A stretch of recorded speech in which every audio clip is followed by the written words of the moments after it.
Amém. Louvado seja o Senhor e Salvador Jesus Cristo. Nesta noite, 4 de fevereiro de 2026, estamos pregando a palavra de Cristo na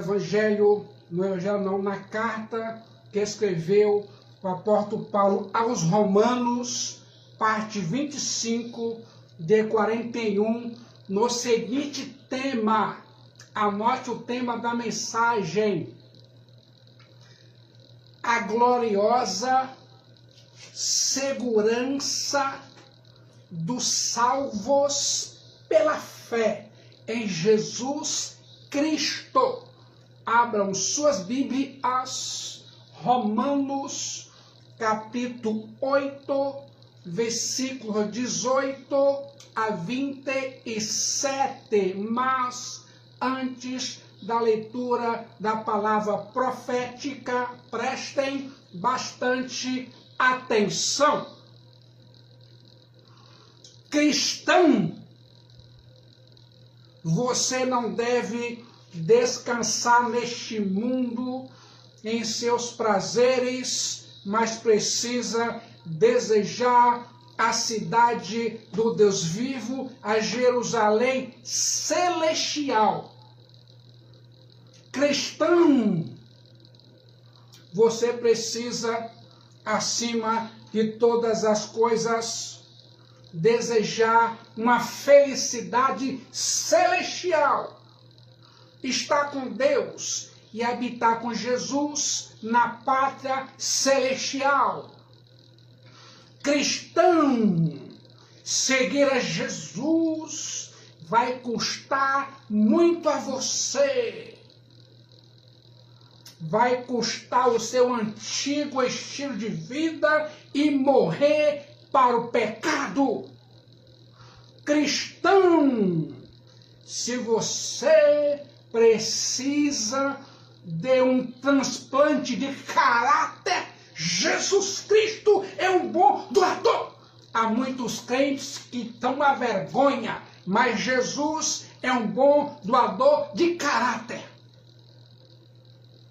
Cristão, seguir a Jesus vai custar muito a você. Fora de Jesus,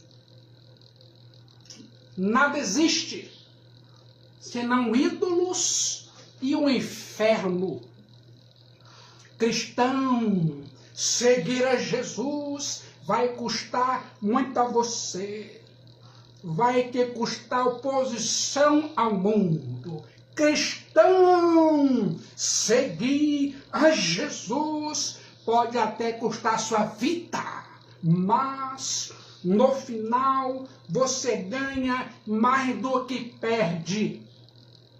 A morte para muitos não é o fim, mas para o cristão verdadeiro, a morte é a volta para casa na cidade do Deus vivo, a Jerusalém celestial. Cristão, por isso, convém investir esta sua vida apenas com uma jornada digna para a cidade do Deus vivo, a Jerusalém celestial. E o chamado que um cristão recebe tem tripla direção. É um chamado desde a cidade do Deus vivo, a Jerusalém celestial, e para a cidade do Deus vivo, a Jerusalém celestial. Nosso chamado não é apenas para a salvação da alma, mas para o serviço real a Jesus e à igreja de Jesus. Nosso chamado não é apenas para o privilégio, mas para a responsabilidade espiritual. Nosso chamado não é apenas para o desfrute, mas para o dever espiritual. A gloriosa segurança dos salvos pela fé em Jesus. O apóstolo Paulo alcança o ponto culminante de sua argumentação, mostrando que sobre os salvos, os santos, a igreja, não pesa mais nenhuma condenação. Agora, pois, já nenhuma condenação há para os que estão em Cristo Jesus, Romanos 8:1. E nem haverá mais nenhuma separação do amor de Deus, Romanos 8:39. À guisa da introdução teológica, vou compartilhar dois grandes contrastes. Primeiro contraste, o contraste entre o sofrimento presente e a glória futura. Romanos 8:18. Porque para mim, tenho por certo que os sofrimentos do tempo presente não podem ser comparados com a glória a ser revelada em nós. Conhece crentes modernos que murmuram, caluniam, ficam estressadinhos, ansiosos, depressivos por causa de sofrimentos? E quer se livrar dos sofrimentos? Não vai acontecer isso. O apóstolo Paulo contrasta os sofrimentos do tempo presente com as glórias do futuro, como se segurasse em sua mão uma balança com dois pratos. Em um prato, ele põe os sofrimentos do tempo presente, em outro prato, uma glória a ser revelada em nós. Os sofrimentos do tempo presente não são dignos de serem comparados com a glória a ser revelada em nós. Irmãos e irmãs, aqui neste mundo hostil, ainda há dor e lágrimas, há fraqueza e morte. Entretanto, não caminhamos, porém, para um túmulo gelado e frio e escuro, mas para a gloriosa ressurreição. Não caminhamos para um destino desconhecido e nem para um lugar de tormento, mas para a cidade do Deus vivo, a Jerusalém celestial. Deus, Jesus e o Espírito Santo, a Santíssima Trindade, não desperdiça sofrimento na vida de seus filhos. Os sofrimentos do tempo presente não podem ser comparados com a glória a ser revelada em nós. Diante do fulgor da glória que nos espera, os sofrimentos são leves e momentâneos. Abram suas Bíblias, 2 Coríntios 4:17. Porque a nossa leve e momentânea tribulação tílipes produz para nós eterno peso de glória acima de toda comparação. 2 Coríntios 4:17. Prestem bastante atenção. Certamente as tribulações do apóstolo Paulo não foram leves e momentâneas. Abram suas Bíblias, 1 Coríntios 1, 8 e 9. O qual também vos confirmará até o fim, para seres irrepreensíveis no dia de nosso Senhor Jesus Cristo. Fiel é Deus, pelo qual foste chamados à comunhão de seu Filho Jesus Cristo, nosso Senhor. Agora, 1 Coríntios 4, 9. Porque a mim me parece que Deus nos pôs a nós, os apóstolos, em último lugar, como se fôssemos condenados à morte, porque nos tornamos espetáculo ao mundo, tanto a anjos como a homens. 1 Coríntios 4, 9. Mais uma vez, 2 Coríntios 6, 4 e 5. Pelo contrário, em tudo, recomendando-nos a nós mesmos, como ministros de Deus, na muita paciência, nas aflições, nas privações, nas angústias, 2 Coríntios 6, 4, nos açoites, nas prisões, nos tumultos, nos trabalhos, nas vigílias, nos jejuns, 2 Coríntios 6, 9 e 10, como desconhecidos, entretanto bem conhecidos, como se estivéssemos morrendo, e contudo, eis que vivemos, como castigados, porém não mortos, entristecidos, mas sempre alegres, pobres, mas enriquecendo a muitos, nada tendo, mas possuindo tudo. 2 Coríntios 6,10. Continue assim, ouvindo o decreto da palavra de Deus. 2 Coríntios 11, 26.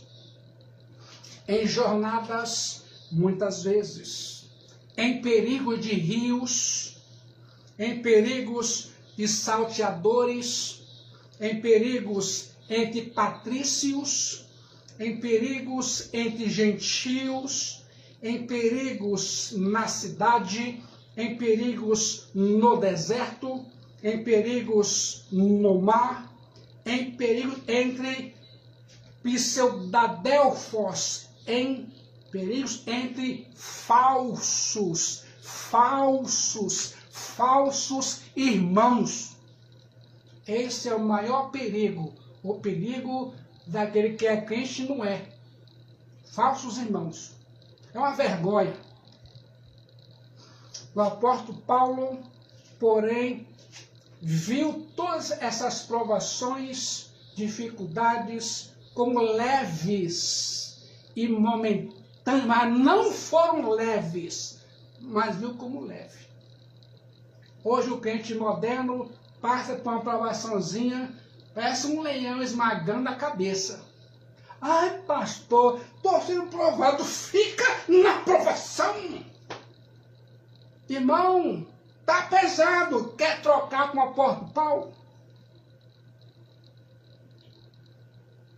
Cada um leve sua carga. Tem crente, irmãos, que carrega cruz de madeira, que é a verdadeira. Tem crente que carrega a cruz de papel. Qualquer provação rasga e queima. Preste atenção. Paulo viu-as como aliadas, as provações, não como adversárias. Paulo diz que as tribulações, longe de nos destruir, cooperam para o nosso bem, pois elas produzem para nós um eterno peso de glória acima de toda comparação. 2 Coríntios 4,18. Não atentando nós nas coisas que se veem, mas nas que se não veem, porque as que se veem são temporais, e as que se não veem são eternas. As coisas reais são as invisíveis. Essas são permanentes e eternas. Não vivemos pelo que vemos, mas pela fé em Jesus Cristo. E a fé em Jesus Cristo e a certeza de que nossa cidade permanente não é daqui. É a cidade do Deus vivo, a Jerusalém celestial. A fé em Jesus Cristo não se apega às glórias e às riquezas, às concupiscências deste mundo, porque vê um mundo invisível superior a este, e o príncipe deste mundo é Satanás. Na parte são os príncipes e princesas de Jesus Cristo. Foi por isso, irmãos e irmãs, que Abraão não se encantou com as planícies de Sodoma,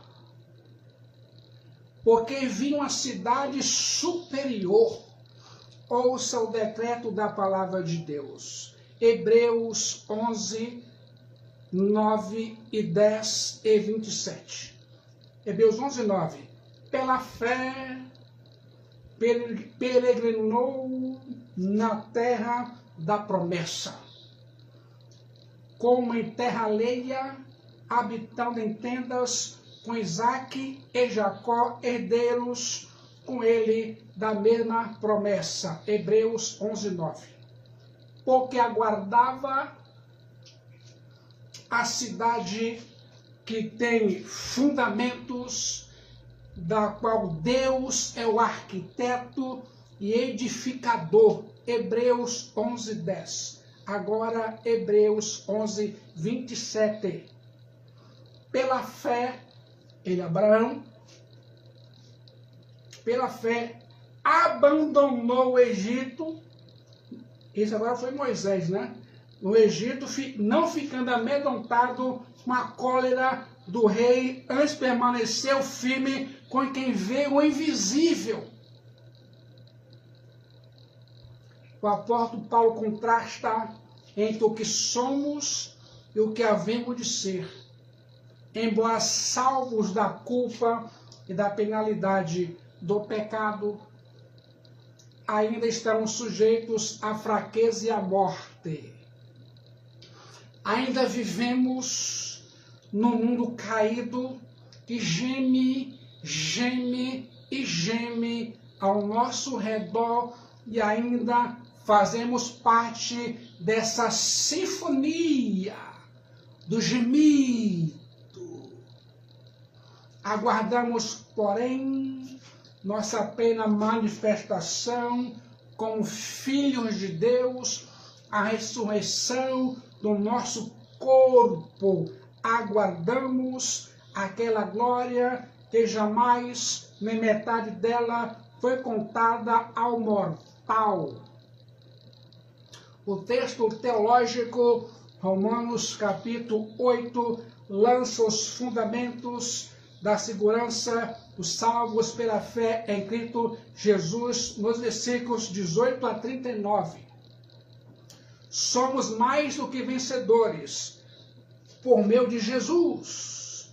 Nossa segurança não se estriba no frágil bordão da autoconfiança, mas nos decretos eternos e na ação eficaz do Deus Todo-Poderoso. Pense mentalmente. Vou agora compartilhar 6 gloriosos pontos teológicos que sinalizam o caminho da nossa segurança pela fé em Jesus. Ouça agora. os gemidos da criação. O apóstolo Paulo informa enfaticamente, Romanos 8:22, porque sabemos que toda a criação a um só tempo geme e suporta angústias até agora. Romanos 8:22. Essa grandiosa sinfonia de gemidos não é vista como estertor da morte da criação, mas como dor de parto que leva à sua restauração. Consegue entender isso? Preste atenção na pregação da palavra de Deus. Ouça o decreto da palavra de Deus. Primeiro ponto teológico, o cativeiro da criação. Quer saber que criação é esta que o apóstolo Paulo se refere? Certamente não são os anjos, pois eles não estão sujeitos à vaidade, nem prisioneiros do cativeiro da corrupção. Não são os demônios, uma vez que eles não têm expectativa da manifestação dos filhos de Deus, nem serão redimidos do seu cativeiro. A criação aqui, de igual forma, não é uma referência aos homens, pois está sujeita involuntariamente. A conclusão inequívoca é que o apóstolo Paulo se refere à criação irracional, animada ou inanimada. A queda não atingiu apenas o homem, mas a natureza. A queda de Adão e Eva. É importante observar as palavras do apóstolo Paulo para descrever a situação da criação, da natureza. Sofrimento, Romanos 8:18. Vaidade, Romanos 8:20. Cativeiro, Romanos 8:21. Corrupção, Romanos 8:21. E angústias, Romanos 8:22. A criação foi submetida à vaidade. Romanos 8:20. Pois a criação está sujeita à vaidade, não voluntariamente, mas por causa daquele que a sujeitou. A criação está confusa, contraditória, doente. Há brutal desarmonia na natureza. A expressão cativeiro da corrupção em Romanos 8:21 aponta para o ciclo contínuo de nascimento, crescimento, morte e decomposição. Ou seja, de todo o processo de deteriorização do universo. A palavra grega vaidade, mataiotes, vaidade, significa frustração, nulidade, futilidade, falta de propósito, transitoriedade. A ideia básica é de um vazio, seja de propósito ou de resultado. Trata-se da inabilidade de alcançar um alvo, um resultado. Os sinais da morte estão presentes na natureza. O que está presente não é a evolução do universo, mas sua decadência em todos os sentidos. Já parou para pensar nisso? A criação vive prisioneira no cativeiro da corrupção. Romanos 8:21, na esperança de que a própria criação será redimida do cativeiro da corrupção para a liberdade da glória dos filhos de Deus. Os sinais de fraqueza e morte estão presentes na criação, na natureza. A criação não pode se redimir nem libertar a si mesma.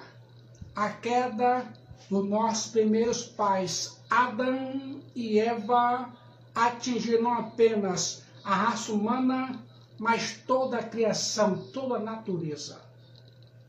A terra, os animais estão gemendo em suas próprias línguas. Somos seres caídos, vivendo numa natureza caída. Somos seres mortais, em cuja natureza os sintomas da morte estão presentes. Olha aí para a natureza onde você mora. Não está fácil. A criação geme e suporta angústias até agora. Romanos 8:22. O apóstolo Paulo é enfático em dizer que a natureza está com suas entranhas enfermas. A natureza está com cólicas intestinais. Geme e se angustia. Não apenas a natureza está enferma, mas os homens, com sua ganância e avareza, têm destruído o nosso habitat. Nossos rios estão se transformando em esgotos a céu aberto. Nosso ar está sendo poluído por toneladas de dióxido de carbono a cada minuto. Nossos campos estão tornando-se desertos. Nossas fontes estão morrendo. Os animais no campo, os peixes do mar e as aves do céu gemem a um só tempo e suportam angústias. Até agora, e o homem não quer suportar. Ouça o decreto da palavra de Deus. A sujeição da criação.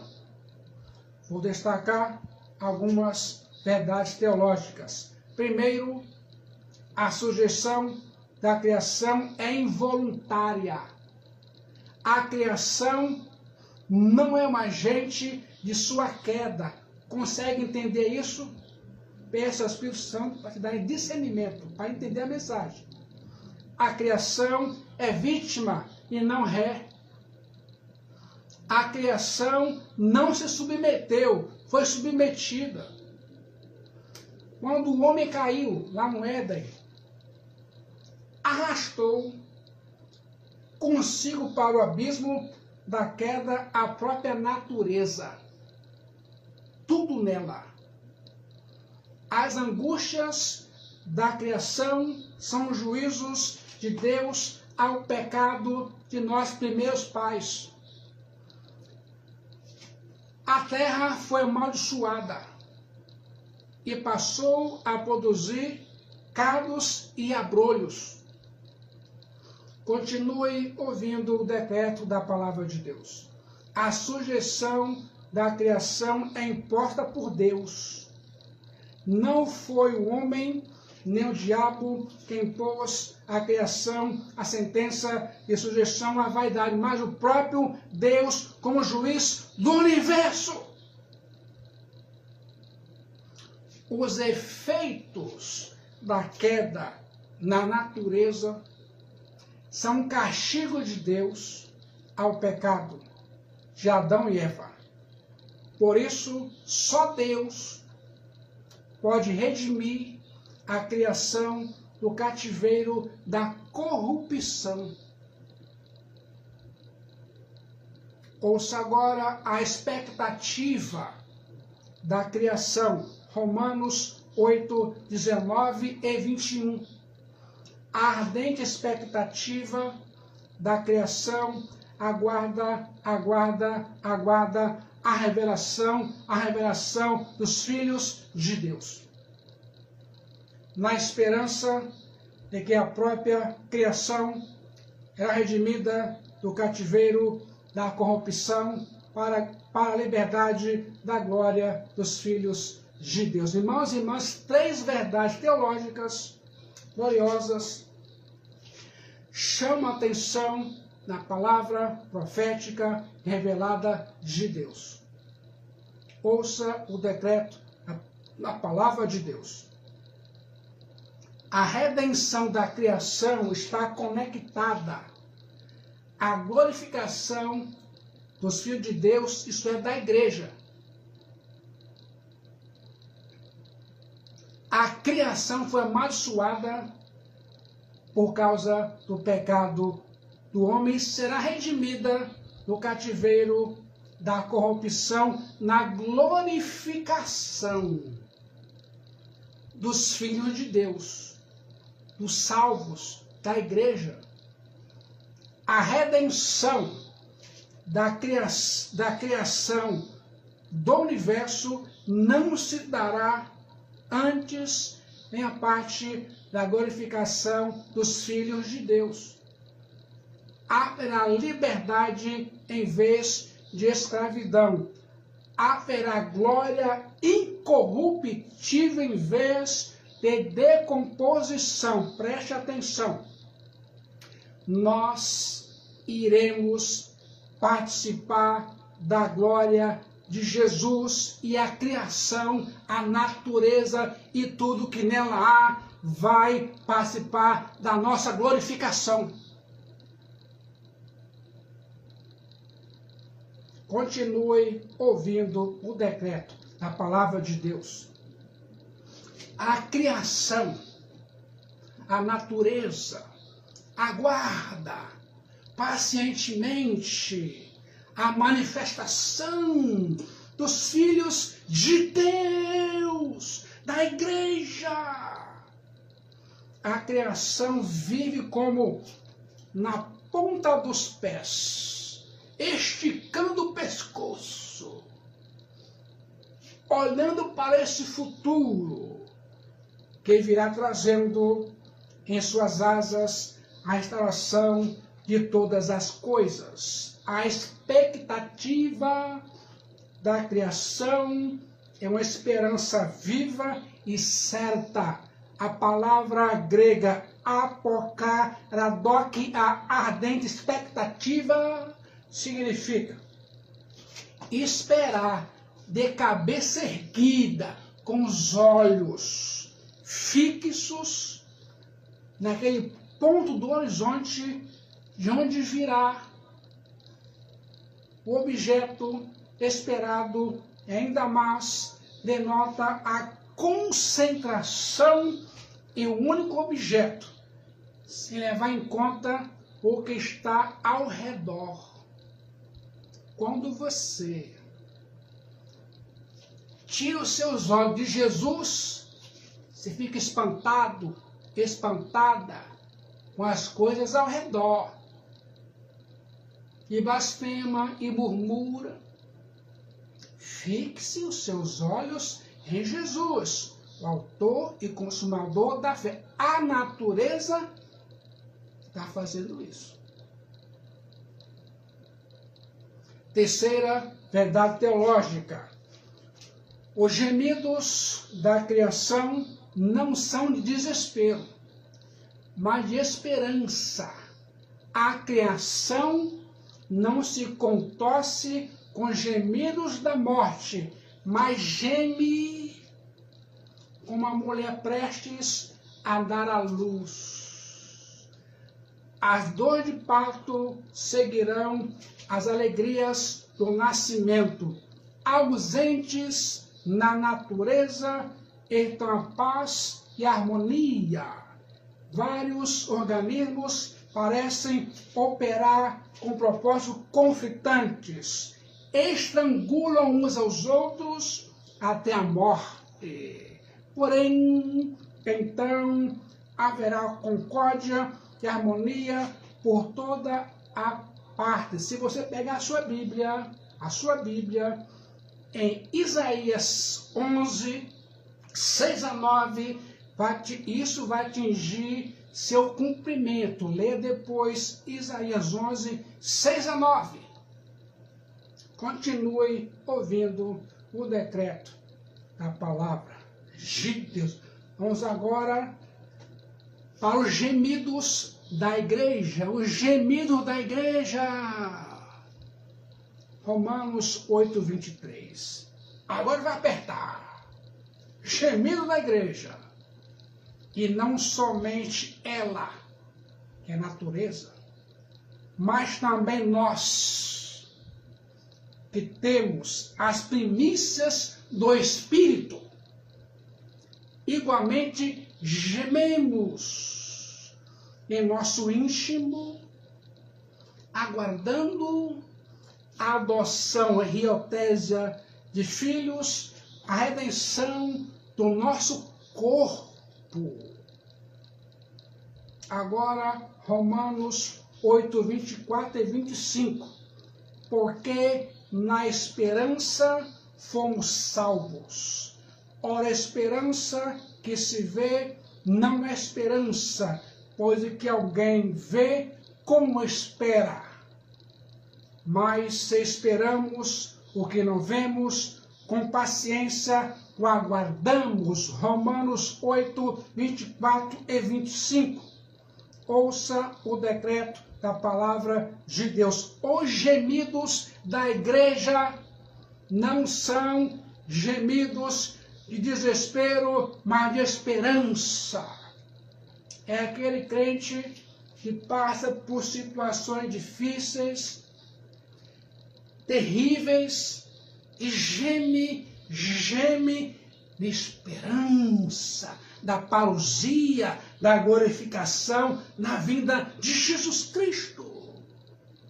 Os filhos de Deus gemem em seu íntimo, pois tendo experimentado as primícias do Espírito Santo, anseiam com fogo espiritual, anseiam ardentemente tomar posse definitiva da plenitude da salvação da alma. As primícias, amados irmãos e irmãs, é a primeira porção da colheita, compreendida tanto como uma primeira tentação, quanto como penhor pelo pagamento final do todo. O Espírito Santo é compreendido como uma antecipação da salvação final e um penhor de que todos os que têm o Espírito Santo são finalmente salvos. O Espírito Santo é mais que uma garantia, é o antigozo dessa herança. Vivemos na tensão entre o que Deus inaugurou ao dar o seu Espírito Santo, do que ele consumará quando se completar a nossa adoção, redenção final na parousia. Gememos em desconforto, desejando ardentemente o futuro, a cidade do Deus vivo, a Jerusalém celestial. É aquele crente que fala assim: meu Jesus, este mundo está podre, não aguento mais, meu Senhor, a cidade do Senhor é melhor que esse aqui. É assim, irmãos.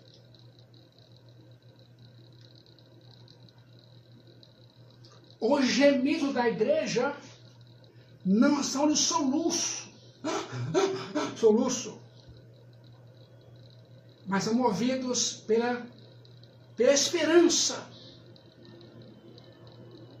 pelos sabores da bem-aventurança eterna. O próprio fato de os filhos de Deus agora serem habitados pelo Espírito Santo, faz nascer dentro de nós um doloroso senso de ausência. O que os filhos de Deus já possuem os faz famintos por mais, ou seja, pela salvação em toda plenitude, a salvação até do pecado, na parousia, a segunda vinda de Jesus Cristo.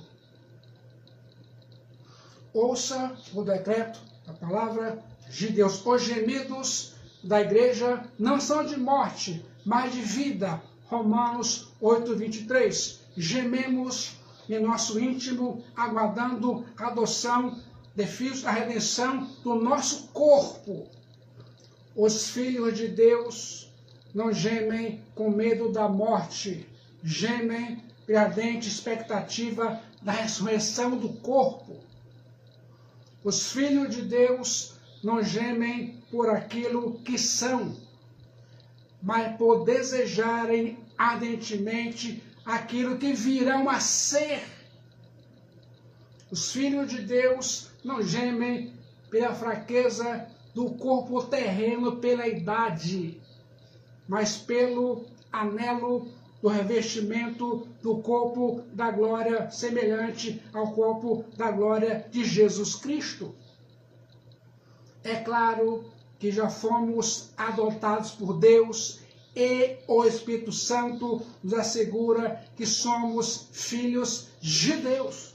Mas existe uma relação pai-filho ainda mais rica e profunda que virá quando formos plenamente revelados como filhos de Deus e conformados à imagem do seu Filho. Irmãos e irmãs, nós os cristãos já fomos redimidos, mas nosso corpo não. Nosso espírito está vivo, mas aguardamos o dia em que receberemos um corpo semelhante ao corpo da glória de Jesus Cristo, nosso Senhor. O gemido da igreja não são aquilo que se vê, mas o anelo pelo que não se vê. Romanos 8:25. Mas se esperamos o que não vemos, com paciência o aguardamos. Os filhos de Deus já foram salvos da condenação do pecado, então sendo salvos do poder do pecado, mas ainda serão salvos da presença do pecado.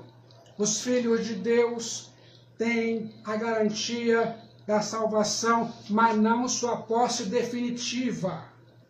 Recebemos o Espírito Santo no ato da conversão, com o selo e garantia de que receberemos a posse final e definitiva, mas ainda aguardamos pacientemente o que não vemos.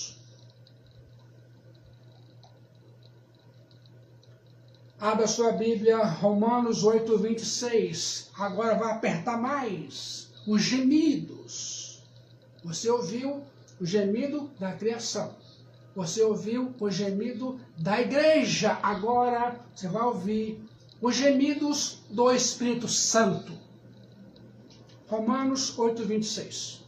Também o Espírito semelhantemente nos assiste em nossa fraqueza, porque não sabemos orar como convém, mas o mesmo Espírito intercede por nós sobremaneira com gemidos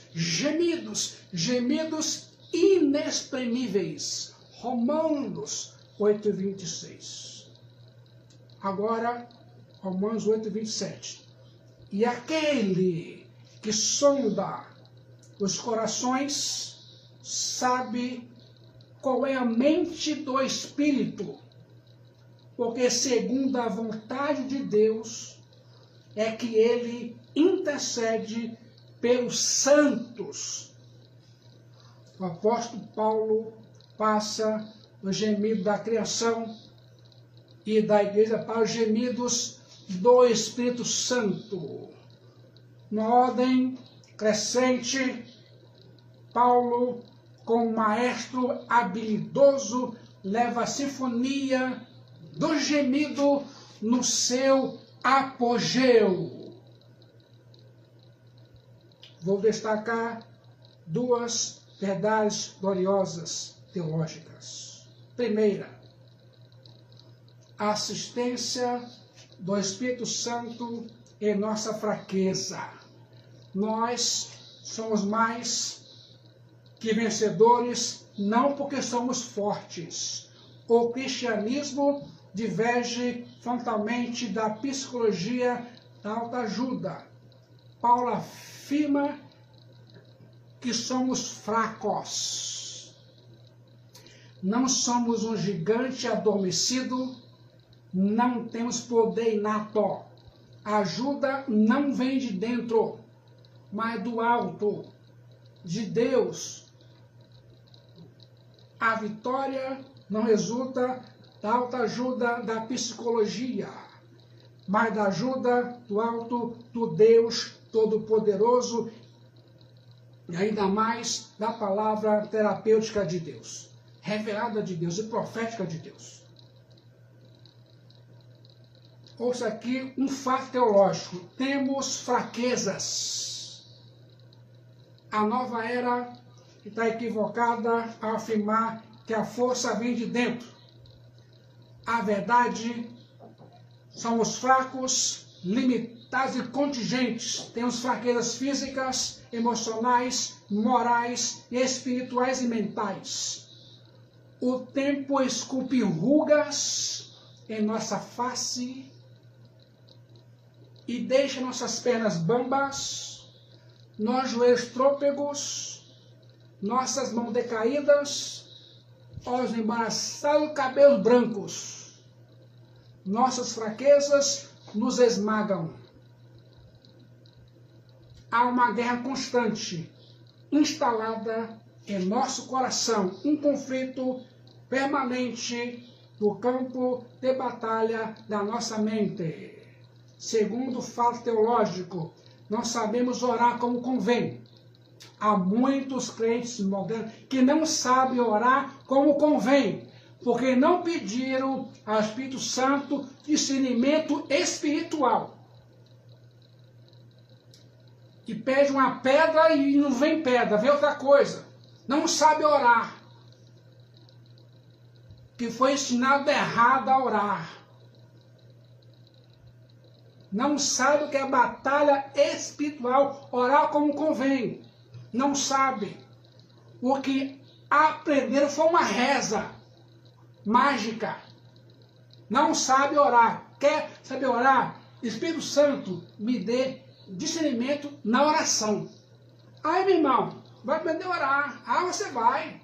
Vai suar. Vai passar com essa dificuldade. Mas vai aprender a orar. Vai aprender a orar. Quem não para aqui na igreja, quem é pastor. Pastor, crente, Espírito Santo. Terceiro fato teológico. O Espírito Santo nos assiste em nossa fraqueza.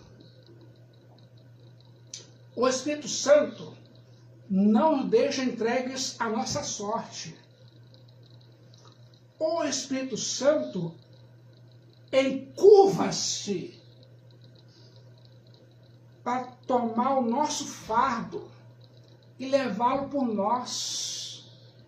Quando você se sente cansado, cansada, cansadinho, o Espírito Santo toma você pela mão, coloca no colo.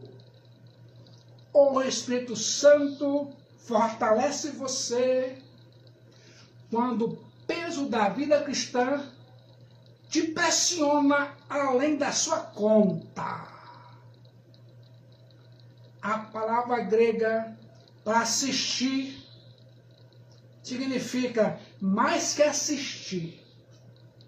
O sentido é que o Espírito Santo toma sobre si nossa carga, não somente para nos ajudar e socorrer, mas, sobretudo, para nos aliviar,